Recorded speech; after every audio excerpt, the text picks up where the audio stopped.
Bienvenue dans ce journal. Le titre: le Mali fait face à une inflation générale depuis plusieurs mois. Pour édifier sur la situation, d'abord des explications sont données par le ministre du Commerce et de l'Industrie et ensuite des pistes de solutions sont proposées. On en parle dans ce journal.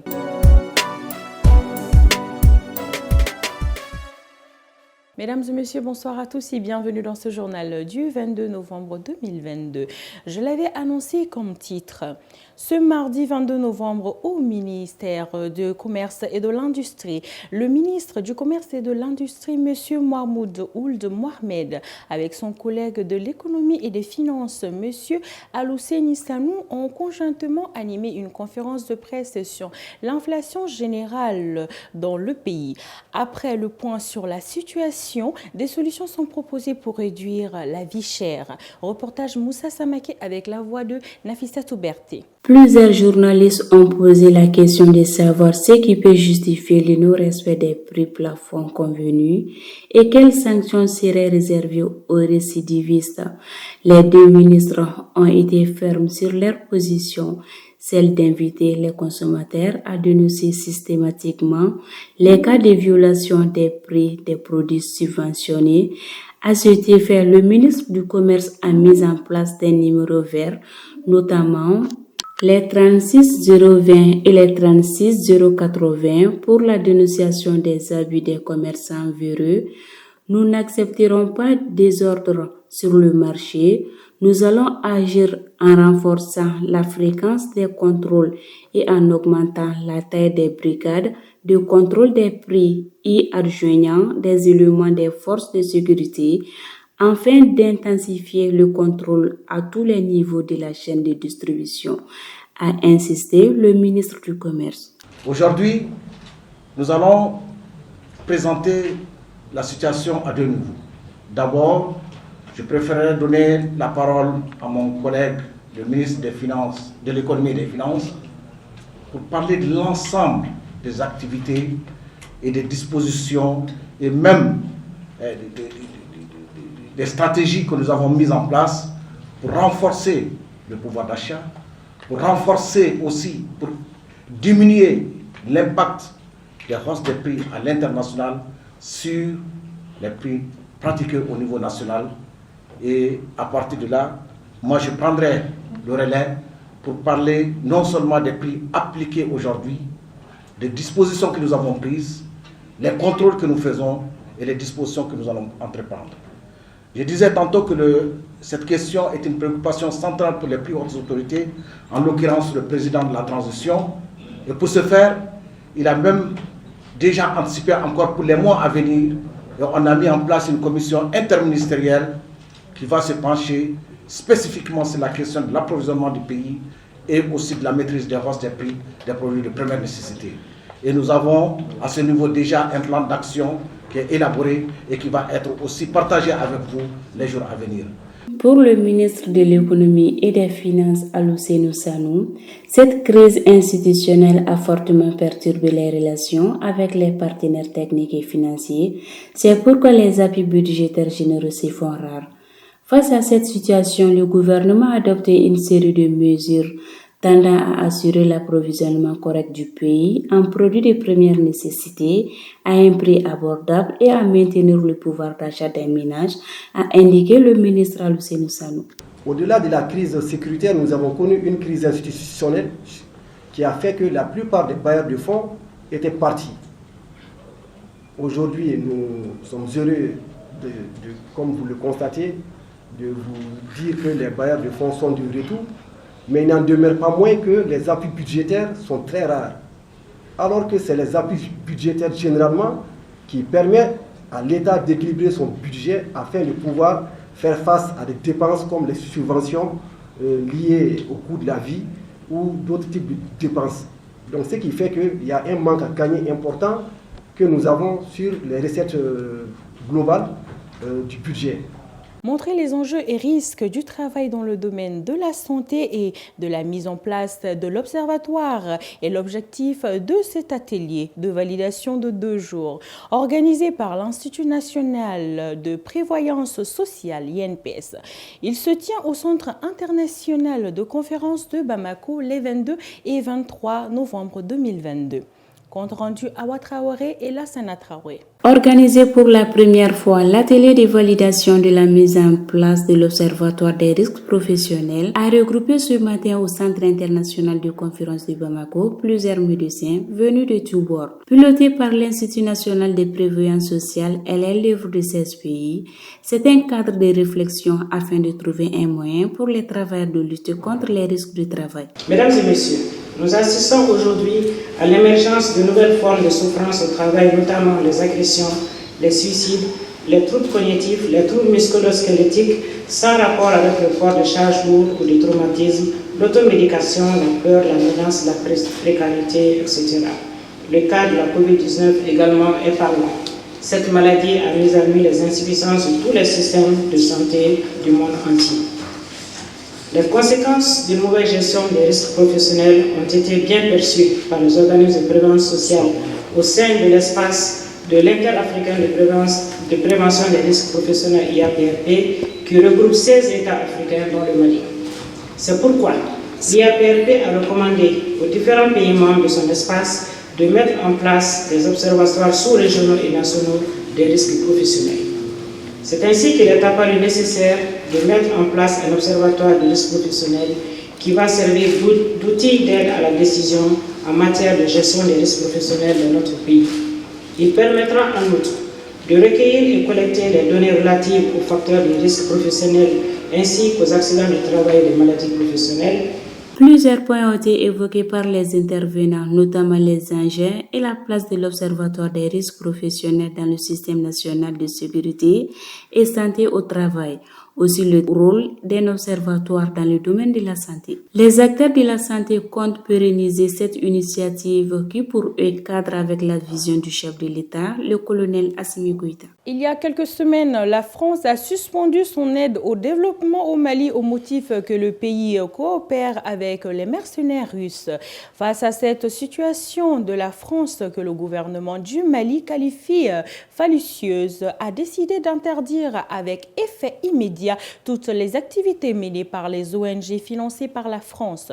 Commentaire Assitou Keïta. Les autorités maliennes et françaises sont entrées dans une guerre économique et financière appelée serre militaire. Pour d'abord faire la genèse, tout est parti lorsque le Mali, après des années de relations à couteau tiré avec Paris, s'est tourné depuis un an vers la Russie, chose qui n'a pas plu aux pays alliés.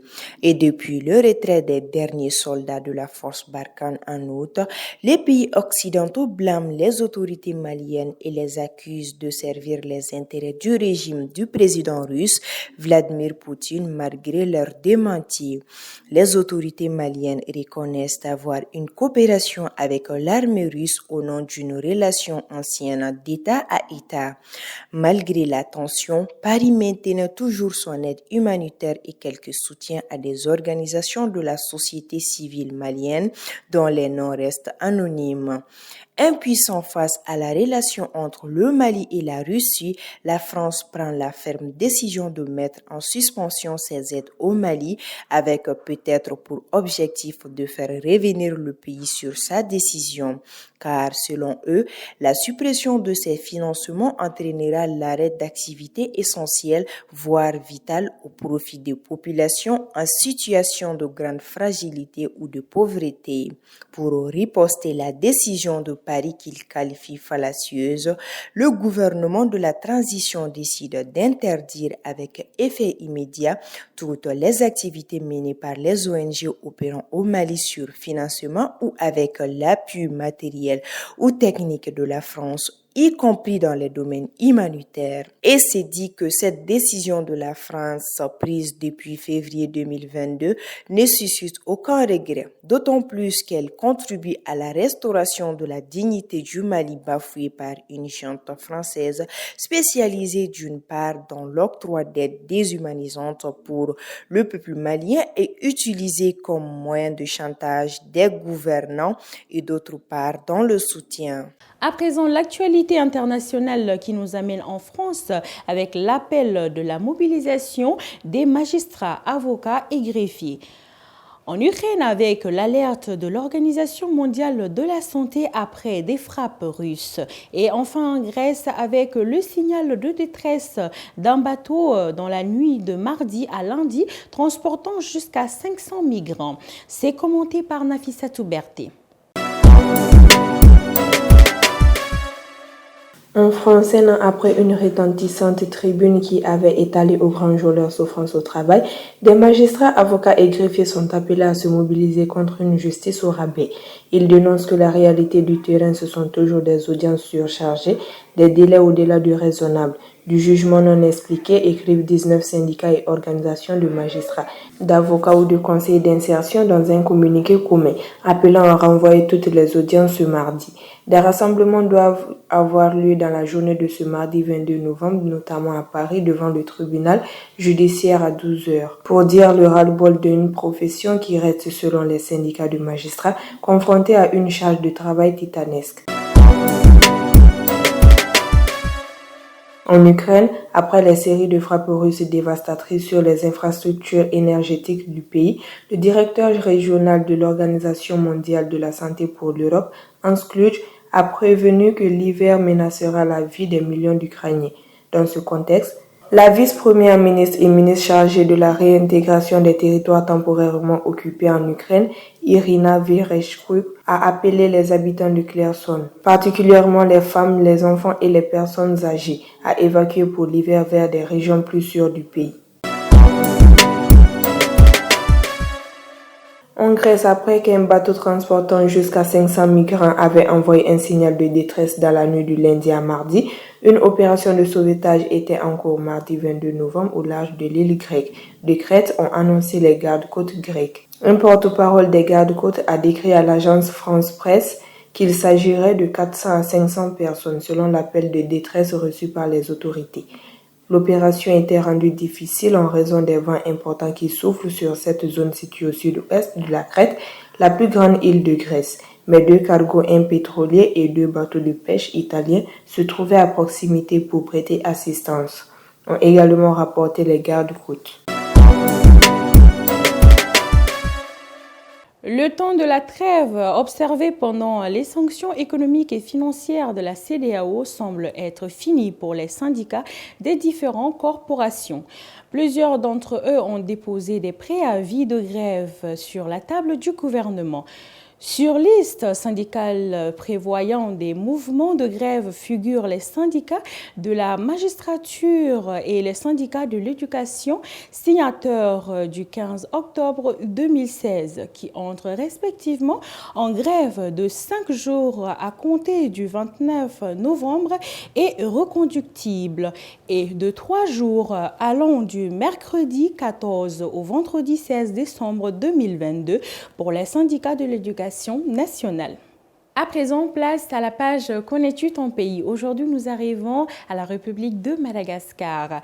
Madagascar, en forme longue République de Madagascar, est un État insulaire situé dans l'océan Indien et géographiquement rattaché au continent africain, dont il est séparé par le canal de Mozambique. C'est la 5e plus grande île du monde après l'Australie, le Groenland, la Nouvelle-Guinée et Bornéo. Dirigé par Andry Rajoelina depuis 2019, Antananarivo est la capitale de Madagascar. Sa superficie totale est de 587 041 km². Madagascar a pris indépendance le 21 mars 1990. Sa population totale est de 26 955 737 habitants, avec une densité de 46 habitants par kilomètre carré. Sa langue d'expression officielle est malgache et le français. Sa monnaie est l'Henri-Henri. L'indicatif téléphonique est plus 261. Sa devise est amour, patrie, progrès. Son hymne est ô notre chère patrie. Le drapeau de Madagascar est le drapeau national et le pavillon national de la République de Madagascar. Il est composé de 3 couleurs, blanc, rouge et vert, avec une bande verticale blanche et 2 bandes horizontales rouges et vertes. Les couleurs du drapeau reflètent l'unité des peuples qui composent la population du pays. Mesdames et messieurs, c'était tout pour ce journal. Merci de l'avoir suivi. Passez une agréable soirée en compagnie de Tazoudé TV. Tazoudé TV, c'est la télé autrement.